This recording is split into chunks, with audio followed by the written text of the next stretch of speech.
तो भारत और चीन के बीच कमांडर स्तर की वार्ता पर चर्चा की है अजीत डोवल ने। और ये जो टकराव आप देख रहे हैं भारत और चीन के बीच, इसको लेकर जो 5 बड़ी जानकारी, 5 बड़ी खबर ये है कि चीन के साथ कमांडर स्तर की बातचीत पर एनएसए ने बैठक की है। एनएसए अजीत डोवल ने अधिकारियों के साथ ये बैठक की, चुशूल में हुई थी चौथी कोर कमांडर स्तर की बातचीत। इससे पहले 3 स्तर की बातचीत पहले भी हो चुकी हैं। ये बैठकों का दौर लगातार जारी है दोनों देशों के बीच। और इस बीच चीन का फिंगर 4 से पीछे हटने से इनकार, ये बड़ी खबर है। भारतीय सेना के उत्तरी कमान के प्रमुख वाईके जोशी दिल्ली पहुंचे हैं और इस वक्त हमारे साथ हमारे रिपोर्टर कृष्ण मोहन मिश्रा लेह से हमारे साथ जुड़ चुके हैं और लेफ्टिनेंट जनरल गुरमीत सिंह, पूर्व उप थल सेना प्रमुख भी इस वक्त हमारे साथ हैं। सबसे पहले तो कृष्ण मोहन मिश्रा, एनएसए अजीत डोवल को हम लगातार देख रहे हैं, बहुत ही एक्टिव हो रहे हैं। पहले भी उन्होंने चीन के विदेश मंत्री से बात की थी और अब जब ये चौथे दौर की बातचीत हुई है, कमांडर स्तर की बातचीत दोनों देशों के बीच, उसके बाद एनएसए अजीत डोवल ने बैठक बुलाई है, चर्चा हुई है और आगे अब क्या प्लान ऑफ एक्शन बनाया जाएगा, ये काफी हद तक इस बैठक में जरूर तय कर लिया गया होगा। ये दरअसल चीन के मसलों को सुलझाने के लिए हाईएस्ट बॉडी है, सबसे ऊंची बॉडी है, जिसमें कि रक्षा और विदेश मंत्रालय और कूटनीति से जुड़े हुए सारे वरिष्ठ अधिकारी इसमें शामिल होते हैं। और इसमें जो इनपुट यहाँ से देना था उसके लिए northern army commander lieutenant general Y K Joshi भी दिल्ली पहुँचे और उन्होंने भी सारी चीज़ों से अवगत कराया होगा। जो भी शीर्षस्थ अधिकारी और एनएसए हैं उनको भी दरअसल 14 जुलाई को जो मीटिंग चली थी, शुरू हुई थी, वो 15 जुलाई की सुबह 2 बजे तक चली थी। उसके बाद उस मीटिंग की सारी निटिग्रिटी, सारी जो बातें हैं उसको लेकर जनरल जोशी दिल्ली पहुंचे और उन्होंने सबको उन सारी चीज़ों के बारे में अवगत कराया होगा। इसमें जो मुख्य मुद्दा जो मीटिंग में डिस्कस हुआ वो था डिसएंगेजमेंट, यानी पीछे हटने की टाइमलाइन।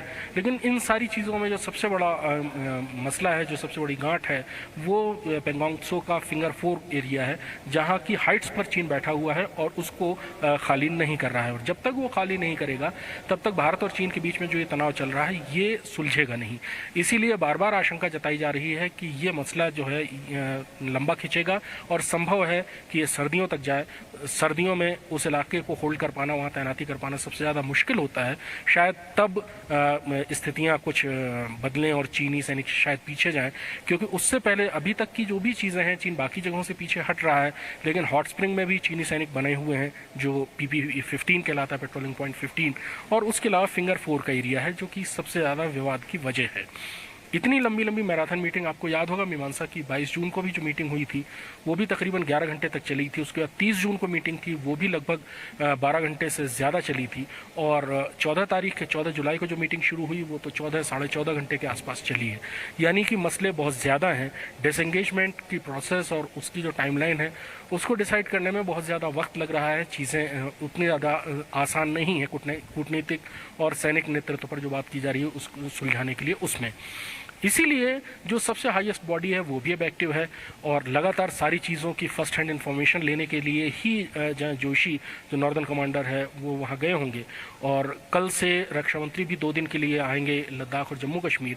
ख़ास बात यह है कि वो न सिर्फ लाइन ऑफ एक्चुअल कंट्रोल यानी चीन से लगती हुई सीमा पर चीज़ों की जानकारी लेंगे और हाईएस्ट ऑफिशियल्स मिलेंगे, बल्कि वो जो पाकिस्तान से लगती हुई सीमा है LOC लाइन ऑफ कंट्रोल, वहां पर भी जाएंगे, क्योंकि इस समय दोनों ही देशों से खतरा एक जैसा बना हुआ है। क्योंकि बार बार ऐसी रिपोर्ट्स आ रही थी कि चीन पाकिस्तान में आतंकवादी हमारे साथ लेफ्टिनेंट जनरल गुरमीत सिंह जी भी हैं। Gurmeet Singh ji, north army commander Delhi में हैं, साथ ही साथ एनएसए अजीत डोवल जो हैं, जो कि चाइना स्टडी ग्रुप, जो कि ग्रुप का गठन किया गया था इसी टकराव को कम करने के लिए, उसको हेड कर रहे हैं और वो चर्चा कर रहे हैं ये कोर कमांडर स्तर की बातचीत के बाद। तो ये माथापच्ची का दौर हम देख रहे हैं लगातार जारी है। इस डेवलपमेंट को आप कैसे देखते हैं? जी, आपने ठीक कहा है। मौजूदा स्थिति के अंदर में टॉक्स और डिसएंगेजमेंट, टेंशन, प्रिपरेशन और हर एक लेवल के ऊपर में है। जिस प्रकार आपने ठीक से कहा कि रक्षा मंत्री जी कल और परसों जा रहे हैं, एनएसए ने आज लेवल के ऊपर में आज मीटिंग की है और ये जो कल मतलब 14 तारीख को जो मीटिंग हुई थी लेफ्टिनेंट जनरल लेवल के ऊपर में, ये 15 घंटे चली थी। तो इससे ये बिल्कुल क्लियर है कि कितनी डिटेल में और कितनी गहराई में बात की होगी। और एक बात तो बिल्कुल साफ है कि जो भारत ने एक रेड लाइन सी लगा दी है बिल्कुल क्लियर से कि कंप्लीट रिस्टोरेशन, जो स्टेटस को जो 5 मई से पहले था वो ही होगा। और आपको याद होगा कि जो 30 जून की जो मीटिंग हुई थी उसके अंदर में बहुत स्पष्ट तरीके से कहा गया था stage by stage, phase by phase, और इसको वेरीफाई किया जाएगा। और जहां पर आपने अभी पैंगोंग के नॉर्थ बैंक फिंगर का इलाके की बात किया है, उसमें कोई शक की बात नहीं है कि चाइना को यहां से पीछे हटना पड़ेगा, क्योंकि देखिए जो बॉर्डर डिफेंस कोऑपरेशन एग्रीमेंट 2013 था, वैसे तो अभी चाइना के ऊपर में बिल्कुल ट्रस्ट नहीं है।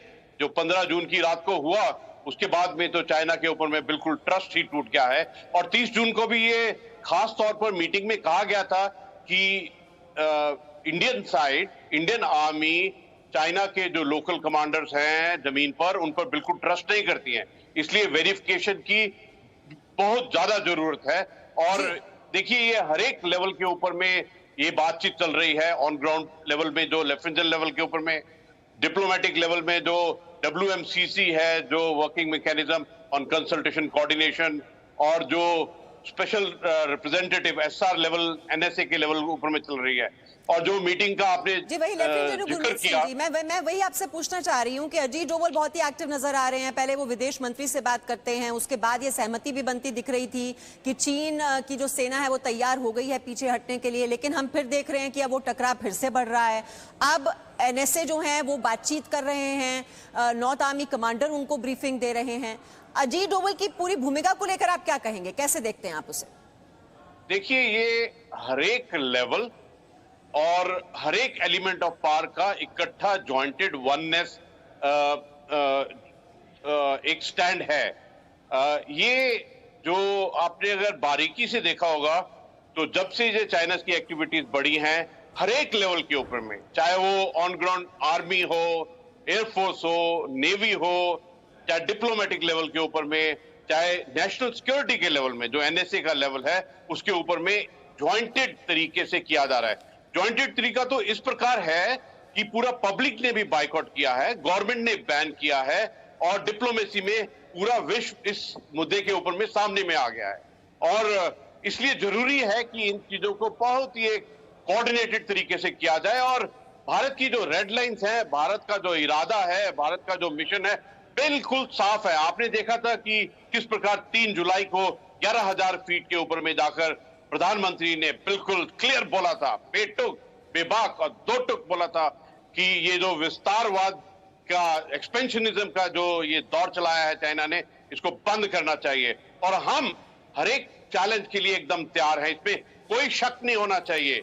और मैं तो ऐसा कहूंगा कि ये बहुत खुशी की बात है कि पूरा भारत और पूरा भारत का सिस्टम कंप्लीट एकजुट होकर इस चैलेंज को लड़ रहा है। अभी चैलेंज और भी हैं, कोविड का भी है और पाकिस्तान का भी है। आप देख रहे हैं कि किस प्रकार रक्षा मंत्री जी जो कल जा रहे हैं, न केवल line of actual control China की तरफ पर पाकिस्तान की तरफ, LOC की तरफ भी जाएंगे। बिल्कुल, और ये जो मैसेजिंग देने की कोशिश है बार बार, कृष्ण मोहन जब वहां पर पहले प्रधानमंत्री पहुंचे और जिस अंदाज में उन्होंने अटैक किया चीन की विस्तारवादी नीति को लेकर, और न सिर्फ देशवासियों का, वहां पर जवानों का मनोबल बढ़ाया, अब एक कदम आगे अब रक्षा मंत्री भी वहां पर जाएंगे और वही मैसेज एक बार फिर से देने की कोशिश की जाएगी चीन को और पूरी दुनिया को कि चालबाजी नहीं चलने वाली है आगे। मीमांसा दरअसल जो भी ऐसे तनाव के वक्त में फॉरवर्ड इलाकों में सैनिक तैनात होते हैं उनको सिर्फ हौसला बढ़ाने की ज़रूरत होती है। और किसी सैनिक के लिए हौसला बढ़ाना या पीठ पर जो थपकी होती है वो कितना ही महत्वपूर्ण होती है, इसका अंदाज़ा आप इससे लगाइए कि कोई भी सैनिक मुश्किल से मुश्किल काम करके बड़ी से बड़ी तकलीफें झेल कर आता है, जो भी उसका अफसर है अगर उससे सिर्फ वो ये कह देता है शाबाश अच्छा काम किया, तो उसका हौसला बहुत ज़्यादा बढ़ जाता है। और ऐसे में अगर प्रधानमंत्री ने उसका हौसला बढ़ाया और अब रक्षा मंत्री आकर उसका हौसला बढ़ा रहे हैं तो उसके मनोबल की कोई सीमा नहीं रहती है। और ये मैसेज हो गया भारतीय सेना के सैनिकों के लिए, लेकिन दूसरा मैसेज चीन के लिए है, या जब LOC में जाएंगे तो पाकिस्तान के लिए है कि किसी भी हरकत के लिए, किसी भी कार्रवाई के लिए भारत पूरी तौर पर सतर्क है, हर हरकत पर भारत ने नजर रखी हुई है और किसी भी कार्रवाई का बहुत तगड़ा जवाब देने के लिए भारतीय सेना ने अपनी तैनाती कर रखी है, तैयारी कर रखी है।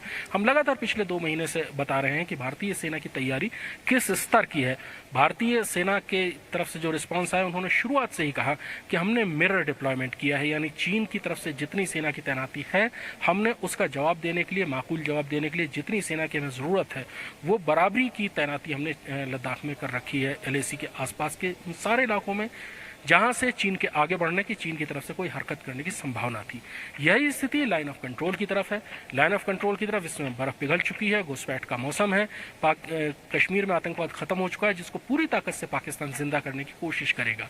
चीनी अधिकारियों ने कुछ दिन पहले ही खबर आई थी कि पाकिस्तान ऑक्यूपाइड कश्मीर में जो आतंकवादी गिरोह अल बद्र है, उसको दोबारा रिवाइव करने की कोशिश की, नेताओं से मुलाकात चलते पैसा और ज्यादा। जी गुरमीत सिंह जी, ये जो मिलिट्री प्रिपेयर्डनेस है, हम किस तरह से वहां पर जो P-8I हेलीकॉप्टर्स हैं वो भी भेज रहे हैं, साथ ही साथ जो MiG-29 हैं, सुखोई हैं, वो भी मंगाए जा रहे हैं, वायुसेना को मजबूत किया जा रहा है, और साथ ही साथ ये बार-बार मैसेजिंग देना, यही एक तरीका है कि अब चीन को डील करना है? क्योंकि हम देख रहे हैं बातचीत तो अब देखिए 4 स्तर की हो गई, फिर आगे का अब रोड मैप होगा क्या उसको डील करने का?